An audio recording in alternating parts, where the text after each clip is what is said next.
প্রিয় সাইদি তোমাকে জানাই সালাম। বাটপারি শুরু করছো দেশটার ভিতরে, যারা সাহাবায়ে কেরামদেরকে গালি দেয় তারা কখনো ইসলামপন্থী হতে পারে না। আমরা সময় সব বলবো, নবীর নাম শুনলে তাদের যত জ্বালা, নবীর শান মান শুনলে বড় জ্বালা। এমনি ফাড়াইলে নবীর বিরুদ্ধে কিছু বললে মানবো না। তোদের মধ্যে তো হাজারটা অপমান, হাজার ত্রুটি তোদের ভিতরে। কথা বলেন ঠিক না বেটি? রাজনীতি দল হতে পারে কিন্তু ইসলামী দল না। এই বাংলাদেশে ইসলামী দল নাই।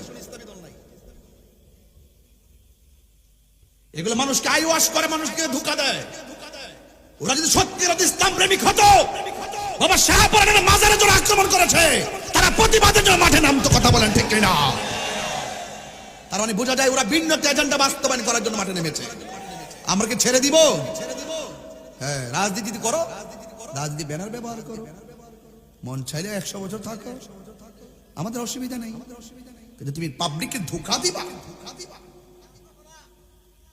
পোলাপান্ডি কই? এই পোলাপান্ডি করে আসিস তো? সবাই আসতে আসি কি না? কোন সাবধান। তাহলে বলেন, মসজিদের মেহরাবে আল্লাহ নামের পাশে নবীর নাম লেখা যাবে কিনা? আপনাদের আওয়াজ কম, ওয়াজ আর হবে না, শেষ। নরমাল ওয়াজ হবে, নরমাল ওয়াজ। ইমান দুর্বল হয়ে গেছে। এই পোলাপান ডরাস কি লেগে? আমি কি মরে গেছি গা? কেউ যদি আমার এসে মার খেদমত করে বাপের খেদমত করো না, আমি কে সাইরা দিমু?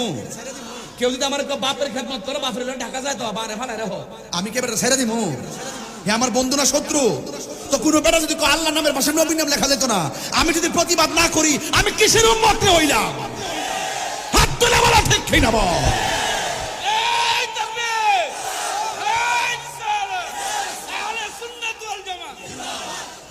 আল্লাহু আকবার কোন কে লাগা? আল্লাহ নামের পাশে নবী নাম লেখা যাবে কি যাবে না? ঠ্যাং ভাঙ্গা লাইবেন। কেউ যদি আয়েশা কয় লা ইলাহা ইল্লাল্লাহর পাশে মুহাম্মদ রাসূলুল্লাহ লেখা যাবে না, পা ভাঙ্গা দিবেন। যা লাগা আমি দিব, পা ভাঙ্গা তো মাইরেন একবারে।